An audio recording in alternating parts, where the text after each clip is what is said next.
Olha aí, gente, ó. As meninas trabalhando honestamente, ó.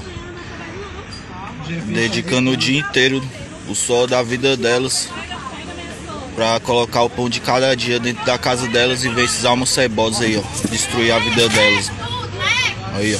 Tá vendo como é que é, ó? A ignorância deles. Tá vendo como é que é, ó? Olha aí, ó.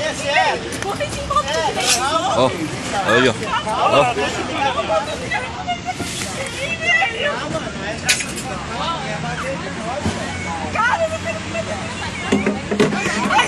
Olha o governo do Ibanez como é que é, ó.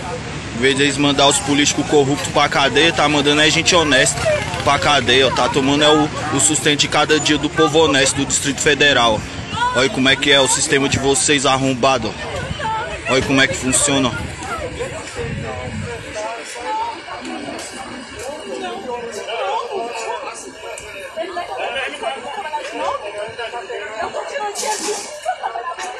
Olha aí, ó.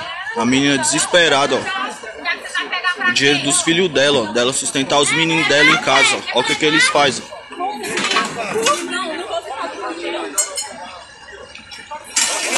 Olha aí como é que é, ó. Aí, ó. Como é que não perde a cabeça?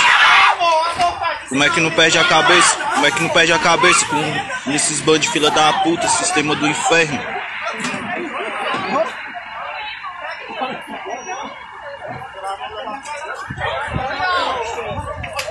Filha da puta. Eu sou um desgraçado desse na minha frente, eu encho a cara dele de bala.